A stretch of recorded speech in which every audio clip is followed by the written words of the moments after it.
Hello everyone, तो कैसे हैं आप सब। I hope you all are good and doing well in your life. दोस्तों, जैसा कि आप लोग टाइटल और थंबनेल में देख चुके हैं कि आज के इस वीडियो में हम बात करने वाले हैं कि बोर्ड एग्जाम 2021 में हम 95% मार्क्स 90% मार्क्स कैसे स्कोर कर सकते हैं। अब आपके पास बहुत कम समय बचा हुआ है, मात्र कुछ दिनों का समय है, उसके बाद बोर्ड एग्जाम स्टार्ट होने वाले हैं। तो आज के इस वीडियो में मैं आपको पूरे डिटेल के साथ बताने वाला हूं कि आप कैसे बोर्ड एग्जाम में 95% मार्क्स, अभी तो इससे कम टाइम बचा हुआ है तो आप इजीली 80 से 85% मार्क्स तो स्कोर कर ही लोगे इस वीडियो को देखने के बाद।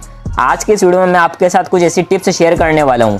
हालांकि ये वीडियो थोड़ा लंबा होने वाला है क्योंकि आज के इस वीडियो में मैं पूरा डिटेल के साथ बात करने वाला हूं, ठीक है। और अगर आपने इस वीडियो पे क्लिक किया है तो ये डिसीजन आपकी लाइफ का सबसे बढ़िया डिसीजन साबित होने वाला है, इतना मैं बता दूं। आप लोगों ने कई सारे बच्चों को देखा होगा जो बहुत ज़्यादा पढ़ाई करते हैं, दिन भर पढ़ाई करते हैं, रात भर लगे हुए रहते हैं, फिर भी उनके बोर्ड एग्जाम में इतने परसेंटेज नहीं बन पाते हैं, 80% 90% नहीं बन पाते हैं। जिसका क्या कारण है। और बहुत सारे बच्चे ऐसे भी देखे होंगे जो आपसे कम पढ़ाई करते हैं तो भी उनके ज़्यादा नंबर आ जाते हैं, ठीक है ना। आपने देखा होगा कि बहुत सारे बच्चे कम पढ़ते हैं आपसे, फिर भी उनके ज़्यादा नंबर आ रहे हैं। आपने भी कभी ना कभी सोचा होगा कि यार आखिर ऐसा क्यों हो रहा है कि हम ज़्यादा पढ़ रहे हैं तो भी हमारे कम नंबर आ रहे हैं और वो कम पढ़ रहे हैं तो भी उनके ज़्यादा नंबर आ रहे हैं। आज के इस वीडियो में मैं आपको पूरा निचोड़ देने वाला हूँ कि पूरा अपने बोर्ड एग्जाम में 95% मार्क्स 90% मार्क्स कैसे फोड़ सकते हैं। इस वीडियो में पूरे डिटेल के साथ बताऊंगा। और अगर मैं अपनी जानकारी दूं कि मेरे कितने परसेंटेज बने थे, तो मेरे क्लास 12th में थे 91% और क्लास 10th में थे 87.33%, ठीक है ना। मैं राजस्थान बोर्ड से हूँ, RBSE बोर्ड से।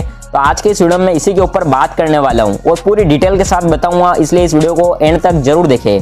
पहली टिप जो आप ध्यान में रखोगे वो है सॉल्व प्रीवियस ईयर पेपर्स। और ध्यान रखना इस वीडियो के एंड में एक बहुत महत्वपूर्ण टिप भी है जिसको स्किप मत करना आप बिल्कुल भी। सबसे पहली टिप जो आप ध्यान में रखोगे वो है प्रीवियस ईयर पेपर्स। आपको ज़्यादा से ज़्यादा प्रीवियस ईयर पेपर्स लगाने हैं क्योंकि अब आपके पास बहुत कम समय बचा हुआ है। अब आपके पास इतना समय नहीं है कि यार आप आराम से एक एक चीज़ें पढ़ो उसके बाद देखो क्या इंपॉर्टेंट है, अब वो नहीं चलने वाला है। अब आपको प्रीवियस ईयर के पेपर्स ही लगाने हैं क्योंकि आप लोगों ने तो सुना ही होगा कि ज़्यादातर जो क्वेश्चंस होते हैं वो प्रीवियस ईयर के पेपर्स में से पूछे जाते हैं। आप लोगों ने गौर भी किया होगा कि जो 60 से 70% जो क्वेश्चन होते हैं वो प्रीवियस ईयर के पेपर्स में से ही रिपीट होते हैं। और मैं आपको दावे के साथ कह सकता हूँ कि अगर आप मात्र प्रीवियस ईयर के पेपर भी लगाकर चले जाते हो तो आपके 60 से 70% तो ईजिली बन ही जाएंगे। यूँ मान के चलो अगर आपने कुछ भी पढ़ाई नहीं करी है तो भी आप इजीली 60 से 70% तो बना ही लोगे।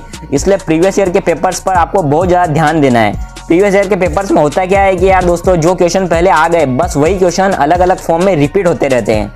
जैसे कि अगर मैं मैथ्स से कोई भी एग्जाम्पल उठाऊं तो सबसे पहले वो पूछेगा कि प्रूव दैट पाइथागोरस थ्योरम। उसके बाद पूछ लेगा कि कर्ण का स्क्वायर बराबर आधार का स्क्वायर प्लस लंब का स्क्वायर। सब एक ही तो है, बस केवल क्वेश्चन पूछने का जो तरीका होता है, क्वेश्चन पूछने का जो अपने का तरीका होता है वे होता है, जो पूरा उनका जो क्वेश्चन सेट करने का तरीका होता है वो चेंज होता है, बाकी क्वेश्चन वो का वो ही रहता है। इसलिए जितने ज़्यादा हो सकते हैं प्रीवियस ईयर पेपर्स आपको सोल्व करने हैं। मैक्सिमम आप 5 साल के तो प्रीवियस ईयर पेपर सोल्व करके ही जाना। अगर आप लोग प्रीवियस ईयर के पेपर से सोल्व करके चले जाते हो तो आप इजीली 60 से 70% नंबर तो लिया होगे। और उसके बाद अगर आप थोड़े बहुत और इफर्ट्स डालते हो तो आपके और भी ज़्यादा नंबर आ जाएंगे।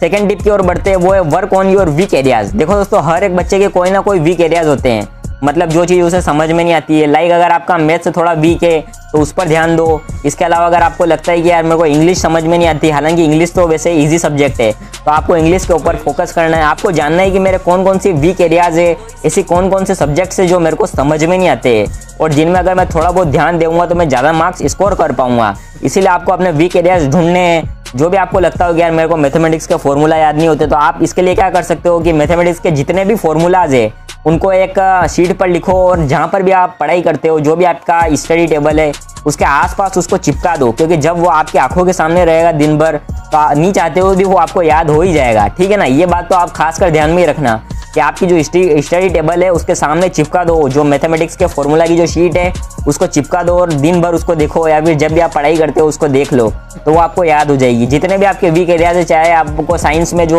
वो होते हैं केमिकल रिएक्शंस, वो आप लिख सकते हो, अपने चिपका सकते हो वहाँ पर, जहाँ पे भी स्टडी टेबल है वहाँ पर चिपका सकते हो। तो जितने भी वीक एरियाज है, जो भी आपको लगता है कि यार मेरे कमज़ोर है, तो फिर उनको मजबूत बनाओ, ठीक है ना। और मजबूत बनाने के लिए आपको बेसिक्स भी क्लियर करने जरूरी है। अगर नींव भी मजबूत नहीं होगी, नींव भी गहरी नहीं होगी तो भवन कैसे मजबूत बनेगा, ठीक है ना। तो आपको जितने भी वीक एरियाज है उनके बेसिक्स क्लियर करने। अगर बेसिक्स फंडामेंटल्स क्लियर होंगे तो आप इजीली किसी भी सब्जेक्ट को पढ़ पाओगे और वो आपको लंबे टाइम तक याद भी रहेंगे। इस वीडियो में कुल 11 टिप्स है जिसमें से 2 तो मैं आपको बता चुका हूँ और तीसरी टिप है work on your paper presentation. यानी कि जो पेपर का प्रेजेंटेशन होता है उसके ऊपर भी आपको काम करने की ज़रूरत है। आप लोगों ने बहुत सारे बच्चों को देखा होगा जो आपसे कम पढ़ते हैं फिर भी उनके कम ज़्यादा नंबर आ जाते हैं। तो ये इसीलिए होता है कि जो उनका पेपर प्रेजेंटेशन जो होता है ना तरीका, वो बहुत ही ज़्यादा अच्छा होता है आपके मुकाबले। वो कम भी पढ़ते हैं तो भी एग्जाम में इस प्रकार से आंसर को फ्रेम करते हैं कि टीचर को लगता है यार ये आंसर तो बिल्कुल सही लिखा हुआ है, तो वो उसको नंबर दे देता है। इसीलिए आपको पेपर प्रेजेंटेशन पर भी उतना ही ध्यान देना है जितना आप पढ़ाई पर ध्यान देते हो। पेपर प्रेजेंटेशन में आप किन किन चीज़ों पर ध्यान दे सकते हो, जैसे कि यार हर एक क्वेश्चन के बाद, हर एक आंसर के बाद आपको लाइन खींचनी है। इसके बाद अगर कोई नया सेक्शन आप स्टार्ट कर रहे हो तो उसे एक नए पेज से ही स्टार्ट करो। इसके अलावा आप बता सकते हो कि जो अंडरलाइन, जो इंपॉर्टेंट वर्ड्स है उनको अंडरलाइन कर दो ताकि टीचर को पूरा आंसर नहीं पढ़ना पड़े, जो भी इंपॉर्टेंट चीज़ें हैं वही पढ़े और उसका काम बन जाए। ज़्यादा आपको इधर उधर नहीं भागना है और अपना पेपर जितना जल्दी हो सकता है उतना चेक करवाने की कोशिश करना है। और प्रेजेंटेशन तो इतना अच्छा रखना है क्योंकि आप लोगों ने तो सुना ही होगा, first impression is the last impression. तो पहले दूसरे आंसर में इतना जोरदार आंसर लिखना है कि टीचर को लगे कि वाह इसको तो पूरा आंसर आता है और इसका पूरा पेपर उसने सही ढंग से ही अटेम्प्ट किया होगा। तो आपको पेपर प्रेजेंटेशन के ऊपर बहुत ज़्यादा ध्यान देना है और इसको भी इम्प्रूव करते जाना है। जो चौथी टिप रहेगी वो है फोकस ऑन ईजी सब्जेक्ट्स।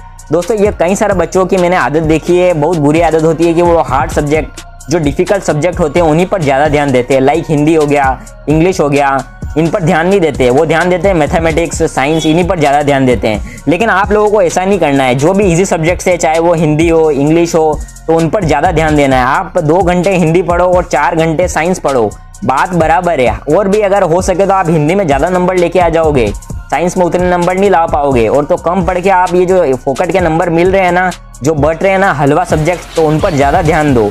क्योंकि अगर आप उन पर ज़्यादा ध्यान दोगे और बाकी सब्जेक्ट को कम पढ़ोगे तो भी आप ओवरऑल आपके मार्क्स जो है ना वो सभी सब्जेक्ट से मिलकर बनने वाले हैं। इसीलिए आपको जो इजी सब्जेक्ट्स हैं उन पर ज़्यादा ध्यान देना है क्योंकि वो आपके मार्क्स को काफ़ी हद तक बढ़ा देंगे। इसीलिए इस बात को दिमाग में बिठा लो कि आपको इजी सब्जेक्ट पर भी उतना ही ध्यान देना है जितना आप किन पर ध्यान देते हो, जो हार्ड सब्जेक्ट है। या फिर हो सके तो इजी सब्जेक्ट पर उनसे भी ज़्यादा ध्यान देने की कोशिश करो क्योंकि ये आपको बहुत ज़्यादा नंबर दिला देंगे कम इफर्ट्स में ही।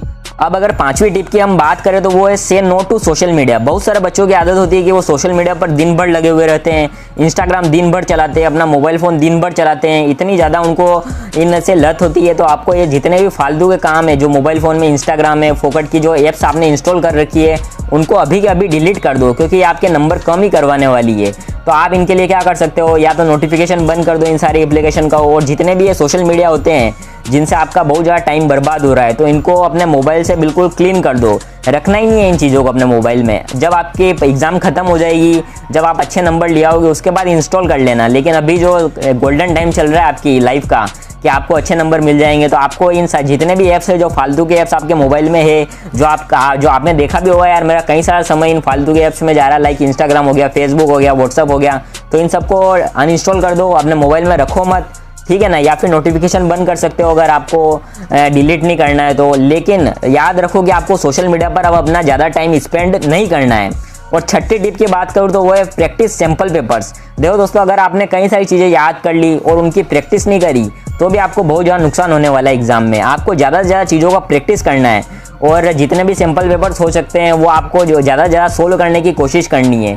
क्योंकि यार अगर आप बिना सोल्व किए एग्ज़ाम देने चले गए, पेपर ये सैंपल पेपर प्रैक्टिस किए बिना अगर एग्ज़ाम देने चले गए तो वहाँ पर आपको फिर चीज़ें दिमाग से इन्फॉर्मेशन बाहर नहीं आ पाएगी और आप उतने ढंग से अटेम्प्ट भी नहीं कर पाओगे क्वेश्चन पेपर। आपने तो सुना होगा प्रैक्टिस मैक्स मेंस परफेक्ट। तो आप जितनी ज़्यादा प्रैक्टिस करोगे, जितने ज़्यादा सैंपल पेपर्स प्रैक्टिस करोगे, आपके उतनी ज़्यादा कमांड होती जाएगी उन सब्जेक्ट्स पर, आप अच्छे ढंग से पेपर को अटेम्प्ट कर पाओगे। इसीलिए मैक्सिमम 6 से 7 सैंपल पेपर तो आपको हर एक सब्जेक्ट के करके ही जाने हैं, ठीक है ना। तो आप जितने ज़्यादा सैंपल पेपर सोल्व करोगे तो आपका दिमाग उतना ही ज़्यादा खुलेगा, उतनी ज़्यादा आपको चीज़ें याद रहेगी। तो सैंपल पेपर्स तो आप दिमाग में बिठा ही लो कि मैं कम से कम 3 या 4 सैंपल पेपर तो करके ही जाऊँगा, ठीक है ना। Number 7, take regular breaks. देखो दोस्तों, एक साइंटिफिक रिसर्च में पता चला है कि अगर आप 45 मिनट स्टडी करने के बाद थोड़ी देर का ब्रेक लेते हो, थोड़ी देर अगर आप ब्रेक ले लो कि 15 मिनट का, तो आपका जो ब्रेन है वो ज़्यादा इफिशियंसी, ज़्यादा दक्षता, ज़्यादा कुशलता के साथ काम करना शुरू कर देता है। इसलिए आपको थोड़ा थोड़ा ब्रेक लेना है। जैसे आपने 45 मिनट 45 मिनट्स की स्टडी कर ली, उसके बाद 15 मिनट्स का ब्रेक ले लिया, ठीक है ना। और उसमें बीच बीच में अगर आप चाहो तो थोड़ा थोड़ा पानी पी सकते हो। तो पानी पीने से भी आप लोगों ने सुना ही होगा कि हमारा ब्रेन का जो 73% भाग है वो वाटर से ही मिलकर बना हुआ होता है। तो आपको हो सके तो पानी भी पीते रहना है, आपका ब्रेन ज़्यादा इफिशियंसी से ताकि काम कर सके। और अगली जो टिप्स है वो भी बहुत ज़्यादा आपके लिए इंपॉर्टेंट साबित होने वाली है। उनको जानने के बाद भी आपके कम से कम 3 से 4 नंबर तो बढ़ ही जाएंगे। तो अगली जो टिप है वो है टिप नंबर 8, वो है मैनेज योर टाइम स्मार्टली। देखो दोस्तों, अब आपके पास बहुत कम समय बचा हुआ है, इसलिए अपने टाइम को ऐसे स्मार्टली मैनेज करना है कि वो आपके बोर्ड एग्जाम के लिए रामबाण साबित हो। टाइम को आप कैसे मैनेज कर सकते हो? सुबह जल्दी उठ जाओ। इसके अलावा आप देख सकते हो कि यार मैंने अपना इस 1 घंटे में क्या किया, 1 घंटे में क्या काम किया। अगर कोई टाइम वेस्ट हो रहा है तो अपने डायरी में लिखो कि आज मैंने अपना 1 घंटा बर्बाद कर दिया, ताकि आपको गिल्ट होगा, रिग्रेट होगा तो आप फिर समय बर्बाद नहीं करोगे। इसलिए अपने टाइम को स्मार्टली मैनेज करने की कोशिश करो। जो चीज़ें इंपॉर्टेंट है उसी पर ध्यान दो और जितने भी फालतू की चीज़ें हैं उन्हें छोड़ दो। और नवी चीज़ जो आप ध्यान में रखोगे, जो कि बहुत ज़्यादा जरूरी है आपके एग्जाम के लिए, वो है बी कॉन्फिडेंट, स्टे पॉजिटिव और स्टे मोटिवेट। आपको कॉन्फिडेंट रहना है, पूरी अंदर से आवाज़ आनी चाहिए कि यार मेरे को सब कुछ आता है। भले ही नहीं आता हो आपको, भले कुछ भी नहीं आता हो, लेकिन आपको कॉन्फिडेंट रहना है। अगर सब कुछ आता हो आपको और कॉन्फिडेंट नहीं हो तो भी आप बोर्ड एग्जाम में गलतियां करने वाले हो। तो आपको पूरा कॉन्फिडेंट रहना है, यार मेरे को तो सब कुछ आता है। नहीं भी आता हो तो भी मान के चलना है कि मैंने जितना पढ़ा है उसी में से पूरा पेपर आएगा और मैं उसको अटेम्प्ट करने में सक्षम होऊंगा, उसको कैपेबल होऊंगा, मैं उस पेपर को अटेम्प्ट कर पाऊंगा। ऐसा अपने आप को विश्वास दिलाना है। भले आपने आप लोगों ने अफर्मेशन का नाम तो सुना ही होगा कि हम जो चीज़ें मान लेते हैं वो चीज़ें हमारे साथ होने लगती है, ठीक है ना। तो आपको मान लेना है कि हाँ मेरे को तो सब कुछ आता है, और वो घमंड नहीं करना है, मतलब मान लेना है, केवल कॉन्फिडेंस दिलाना है अपने आप को।